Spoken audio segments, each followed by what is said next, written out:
नमः भगवते वासुदेवाय। नारायणं नमस्कृत्यं नरं चैव नरोत्तमं देवीं सरस्वतीं व्यासं ततो जयमुदीरये। नष्टप्रायेषु भद्रेषु नित्यं भागवत सेवया भगवते उत्तमश्लोके भक्तिर्भवति नैष्ठिकीः। कृष्णाय वासुदेवाय देवकी नन्दनाय च नन्दगोपकुमाराय श्रीगोविन्दाय नमो नमः। मूकं करोति वाचालं पङ्गुं लङ्घायते गिरिं यत्कृपां तम् अहं वन्दे श्रीगुरो दीनतारिणं। परमानन्दमाधवं श्रीकृष्णचैतन्य ईश्वरं गुरुवे गौरचन्द्राय राधिकाय तदालये कृष्णाय कृष्णभक्ताय तद्भक्ताय नमो नमः। नम ओं विष्णुपादाय कृष्णपृष्ठाय भूतले श्रीमते भक्तिवेदान्त गोस्वामिने इति नामिने।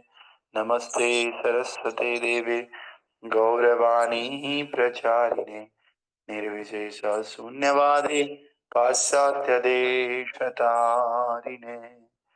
जय श्री कृष्ण चैतन्य प्रभु नित्यानंद श्री अद्वैत गदाधर शिवासादि गौर भक्त वृंदा। हरे कृष्णा कृष्णा कृष्णा हरे हरे, हरे राम राम राम हरे हरे। नमो पंकजनाभाय नमो पंकजमालिने नमो पंकजनेत्राय नमस्ते पंकजांग्रये। ग्रंथराज महापुराण की जय। शील प्रभुपाद गुरु महाराज की जय। अनंत कोटि वैष्णव वृंद की जय। श्री राधा श्याम सुंदर राधा राधिका रमन की जय। कृष्ण बलराम की जय। वृंदावन धाम की जय। जगन्नाथ बलदेव सुभद्रा चक्र सुदर्शन की जय। गौर निताय की जय। नरसिंह देव प्रहलाद महाराज की जय। गोपाल जी की जय। निताय गौरंदे हरि हरि बोल। वर्धनी द्वादशी महामहोत्सव की जय। तो आप सब भक्तों का स्वागत है सुबह की भागवतम कक्षा में। आज हम लोग श्रीमद् भागवत महापुराण का दूसरा अध्याय पढ़ रहे हैं। दूसरा स्कंद, इसका भी दूसरा अध्याय और दूसरे अध्याय का श्लोक संख्या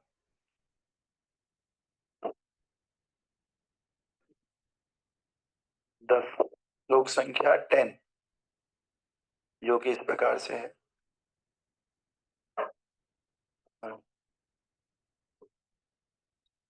उन्निदहित पंकज कर्णिकालये योगेश्वरास्तापित पाद पल्लवम् श्रीलक्षणं कौस्तुभरत्नकन्दरम् अम्लान लक्ष्म्यावनमाल्ययाचितम्।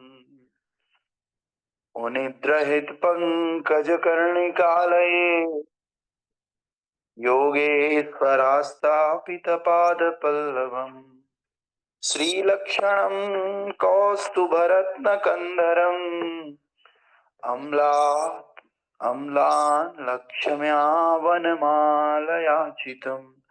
उनिद्रहित पंकज कर्णिकालये योगेश्वरास्तापित पाद पल्लवम् श्रीलक्षणं कौस्तुभरत्नकन्दरम् अम्लान लक्ष्म्यावनमाल्याचितम्। हरे कृष्ण। हरे कृष्ण प्रभु जी। पुण्ये धृत्वा पंकज कर्णिकालये योगेश्वरा स्थापित पाद पल्लवम् श्रीलक्षणं कौस्तुभरत्न कंधरम् अमलया लक्ष्मय वनमालयाचितम्। हरि बोल। और कोई भक्त? हरे कृष्णा प्रभु जी, दंडवत प्रणाम। उन्हें द्रहद पंकज कर्णिकालये योगेश्वरा स्थापित पाद पल्लव श्री लक्ष्मण कौस्तुभ रत्न कंदरा अमलान लक्ष्या लक्ष्मया वनमाल्यचितम। हरे कृष्ण प्रणाम।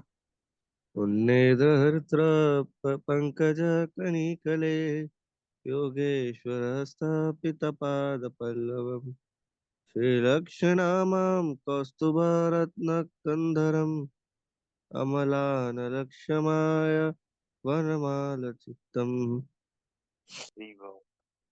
तो कल हमने देखा कि जो परमात्मा का स्मरण करते हैं वो परमात्मा कौन है वास्तव में।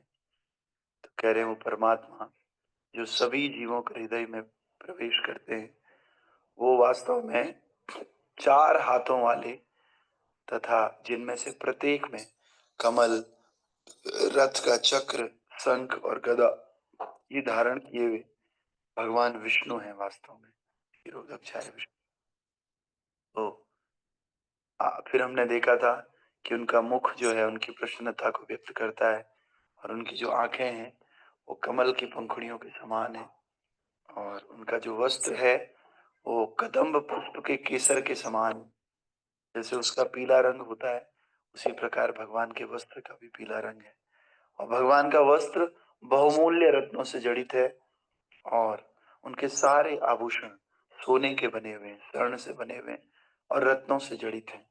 और भगवान ने बड़ा सुंदर दैदीप्यमान मुकुट धारण किया हुआ है और साथ ही साथ कुंडल भी भगवान ने धारण किए हुए। ये भगवान का स्वरूप है और आज का श्लोक इसी भगवान के स्वरूप को और आगे एक्सप्लेन कर रहा है और विस्तृत कर रहा है। तो कह रहे हैं उद्दित हृदय पंकज कर्णिकालये योगेश्वरा स्थापित पाद पल्लवम। उनके जो चरण कमल हैं महान योगियों के कमल सदृश हृदयों के गुच्छों के ऊपर रखे हुए हैं। तो जो महान महान योगी होते हैं उनका हृदय भी कमल के समान होता है और इस कमल सदृश हृदय के ऊपर भगवान के चरण कमल रखे हुए। जो महान योगी है, महान भक्त हैं, शुद्ध भक्त हैं, इन शुद्ध भक्तों का हृदय भी कमल की तरह है और भगवान के चरण कमल भी कमल की तरह है।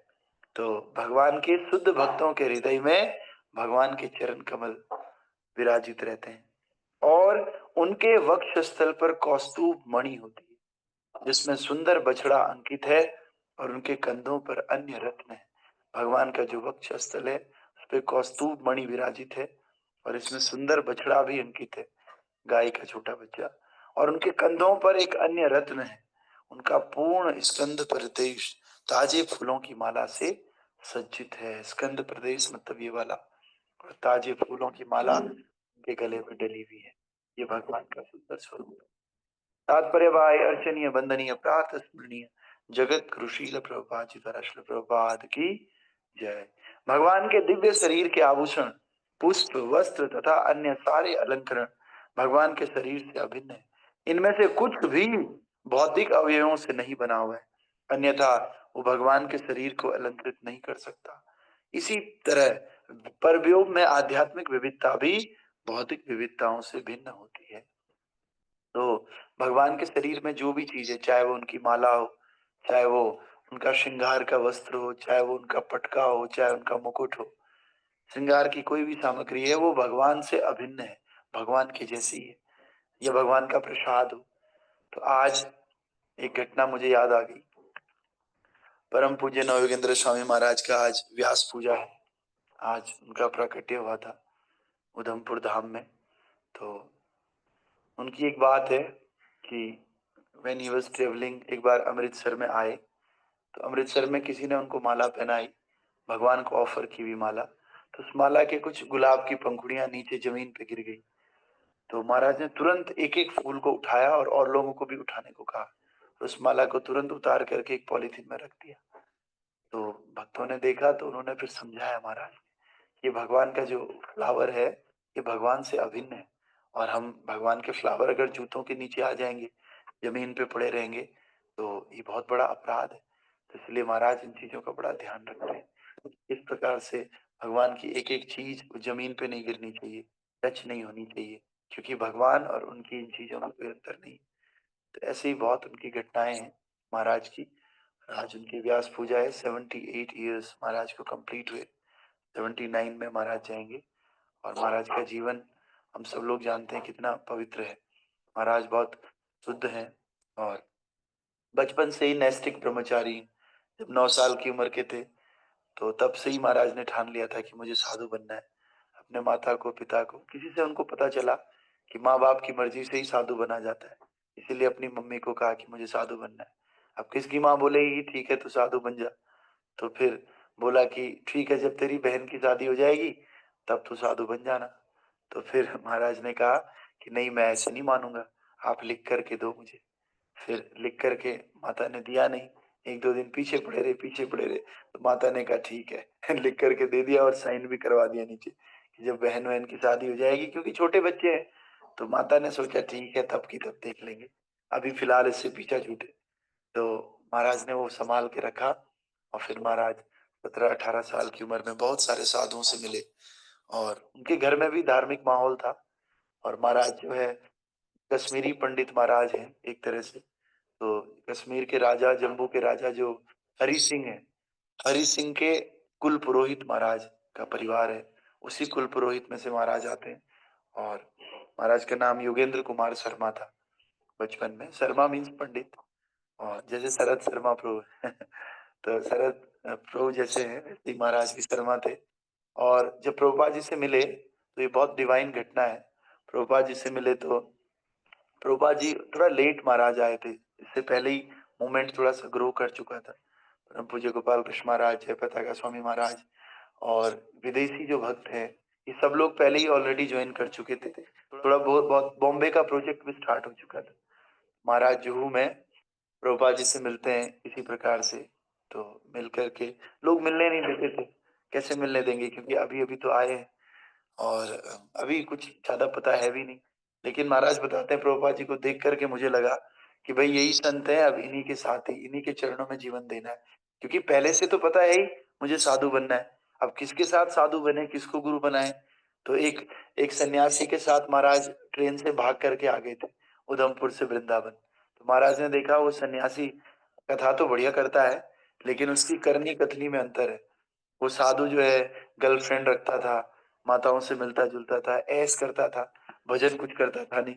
तो महाराज उसको छोड़ कर के चले गए। उसको छोड़ कर के ऐसे ही दिल्ली में भटक रहे थे। तो महाराज ने 2 विदेशी भक्तों को देखा कि बढ़िया धोती-कुर्ता पहना हुआ है और सर मुंडा हुआ है, तिलक लगाया हुआ है, चुटिया भी रखी हुई है।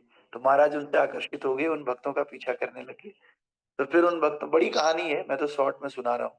सबको इधर-उधर जाना है काम-धंधे में, सबसे पहले तो मुझे ही जाना है। तो इसीलिए शॉर्ट में सुना रहा हूँ। तो महाराज फटाफट उनके पीछे गए, तो भक्तों को डर लगने लगा कि ये हमारा पीछा क्यों कर रहा है? क्योंकि महाराज धोती-कुर्ते में नहीं रहे होंगे ऑब्वियसली, उस समय ऐसे लिबास में रहे होंगे। तो फिर महाराज ने उनसे बात कर ही ली कि भैया आप बहुत अच्छा, आप कहाँ से हो? आप कैसे? क्योंकि उस समय इतने अंग्रेज थोड़ी होते थे। पहली बार महाराज ने देखा कि कोई अंग्रेज भी भक्ति कर रहा है। तो महाराज जो है उनके पीछे-पीछे गया। उन्होंने कहा हमारा मंदिर है, चलो मंदिर में चलो। तो मंदिर में आए, तो मंदिर में आरती हुआ, प्रसाद हुआ, बहुत खुश हो गए। तो खुश हो गए, लेकिन अब मंदिर के बाद होता है ना चलो भई अब चलो, आरती हो गई अब बाहर चलो। तो इन्होंने कहा मैं कहाँ रहूँगा, मैं तो यहीं रहना चाहता हूँ। लेकिन जो टेम्पल प्रेज़िडेंट उस समय थे वहाँ पर, उन्होंने कहा नहीं भैया तुम अननोन आदमी हो, हमें क्या पता, तुम बाहर जाओ, आप मंदिर में नहीं रह सकते। तो महाराज किसी तरह बाहर आए, लेकिन उसी मंदिर में एक माता भी थी, जो कि काफ़ी अमीर थी। उन्होंने कहा ठीक है भई, तुम हमारे घर में रह लो।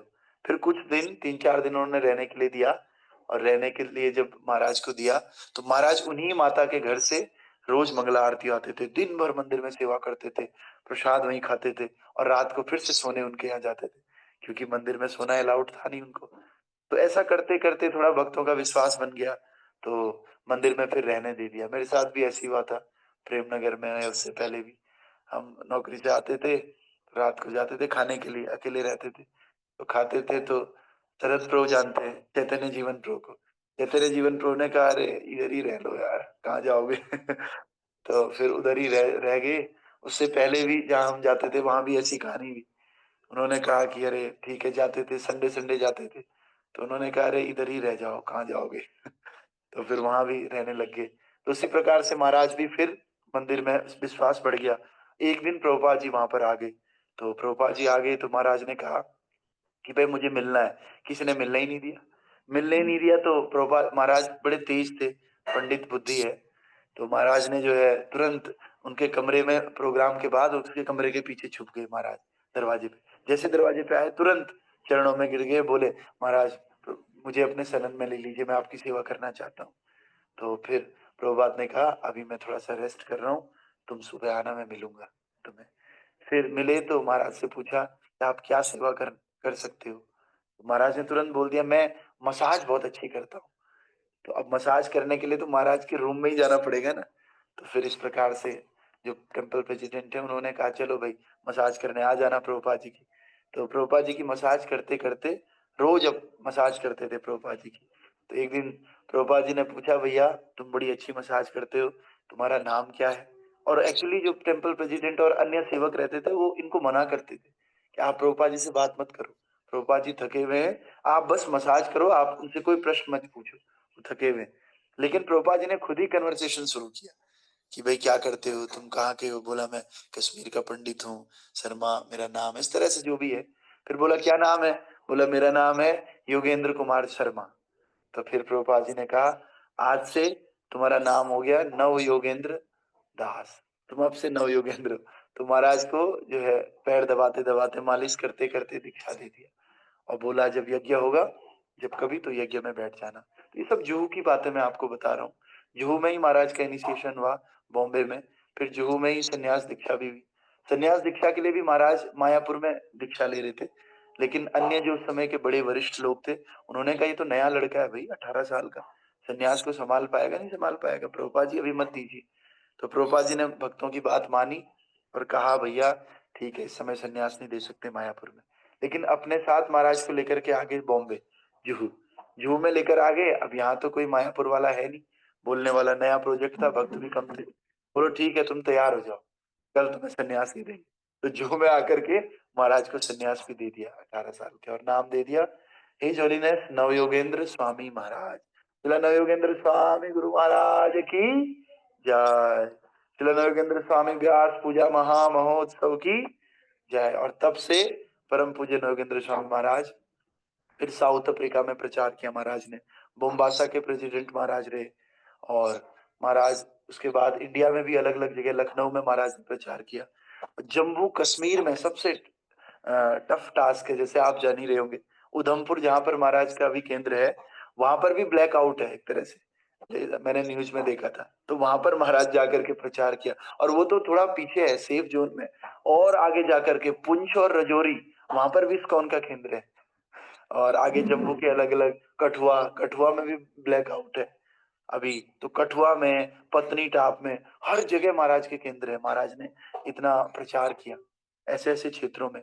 आप पंजाब में जाएंगे तो पंजाब में भी महाराज का बड़ा प्रचार है। आप चंडीगढ़ का मंदिर देखते हैं, उस मंदिर की शुरुआत और डेटी इंस्टॉलेशन सब महाराज ने शुरू किया हुआ है। और आगे जाएंगे आप लुधियाना, पठानकोट, पठानकोट में भी कल बम फटा था, तो पठानकोट में भी महाराज ने प्रीचिंग शुरू करी। सोचिए फिरोजपुर में, अमृतसर सबसे बड़ा मंदिर महाराज का, अमृतसर में भी 3-3 सेंटर है महाराज के। तो इस प्रकार से आप गुजरात की तरफ जाएंगे तो गुजरात में भी महसाना काफी बड़ा केंद्र है गुजरात में। और आगे जाएंगे तो सूरत में भी महाराज का मंदिर है। इधर आप जाएंगे बिहार में, पटना में, रिट्ठी में, कई जगह महाराज ने सेंटर स्टेब्लिश किए। और इस प्रकार से वृंदावन में तो आप जानते ही, गोवर्धन मंदिर हमारा, राधा कांत युगल स्वरूप, देहरादून में, हरिद्वार में, और कटरा में, कटरा में भी महाराज का मंदिर, हम रुके थे कटरा में जब वैष्णो देवी गए थे, तो वहां पर भी छोटा सेंटर है महाराज के, ऐसे पहाड़ी पे। तो इस तरह महाराज ने जो है दुनिया भर की जगह प्रचार किया, और प्रचार करके बहुत ऐसी ऐसी जगह जहां पर कि कोई नहीं जा रहा था, जहां पर डिस्प्यूट है, जहां पर दिक्कतें हैं, वहां पर जाकर के महाराज ने प्रचार किया, और अभी भी कर रहे हैं।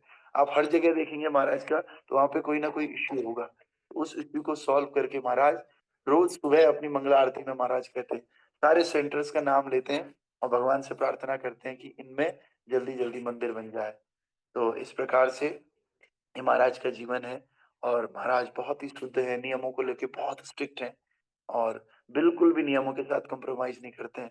और उनका प्रेम प्रभुपाद जी के लिए बहुत बहुत ही, प्रभुपाद जी के बिना वो कुछ कर ही नहीं सकते। हर लेक्चर में 10-12 बार आपको प्रभुपाद जी का नाम दिखेगा कि प्रभुपाद कृपा से ये, प्रभुपाद कृपा से वो। तो इस प्रकार से महाराज पूरी तरह अपने गुरु को समर्पित हैं प्रभुपाद जी को। और आज से नहीं, करीब करीब 18 साल के वो थे और अब 78 ईयर्स के हो गए। तो कितने साल का अंतर आ रहा है? लगभग 50 साल का अंतर है, 50-60 साल का अंतर आ रहा है, 60 ईयर्स का। तो इतने साल से महाराज कंटिन्यूअसली आप देखेंगे सुबह मंगला आरती में महाराज मिलेंगे आपको, और सेम चीज तुलसी आरती करते हुए मिलेंगे, सेम चीज उसको पहले बोलेंगे तुलसी आरती को, एकदम यूनिक महाराज का जो स्टाइल है। सुबह हमेशा प्रेयर आपको दिखेगी, हमेशा महाराज 4:30 नहीं जाते मंगला आरती, 4 बजे पहुंच जाते हैं टेम्पल हॉल में, और 4 से 4:30 जप करते हैं। और उससे पहले महाराज 2-2:30 बजे उठ जाते हैं। और महाराज 3-4 घंटे से ज्यादा नहीं सोते, बहुत कम सोते हैं, दिन में भी नहीं सोते, दिन भर जप करते रहते हैं। तो इसीलिए महाराज कहते हैं आप तो पता ही है, जप इतना कर कि हद कर दे, और यमराज भी तेरा खाता रद्द कर दे। ये महाराज की सेइंग से खूब नाम को लेकर के महाराज फोकस करते हैं। इसीलिए महाराज का मंत्र भी यही है, नमस्ते प्रभुपाद देवे नाम संकीर्तन प्रचारिणे निर्विशेष शून्यवादी समस्त देश तारिणे।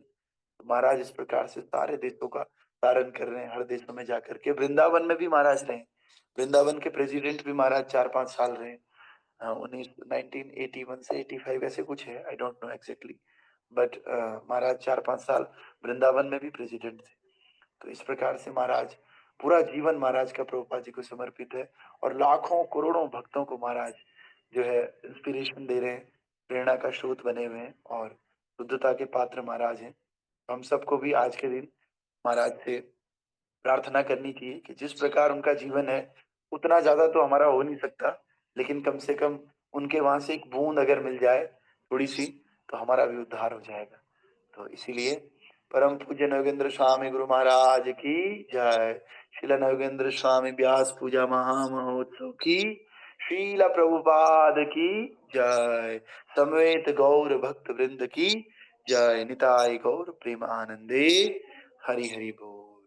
तो फिर आज इतना ही। तो आप सभी का स्वागत, धन्यवाद। अब हम मंगला आरती करेंगे, और मंगला आरती करके फिर आज के प्रोग्राम को खत्म करेंगे।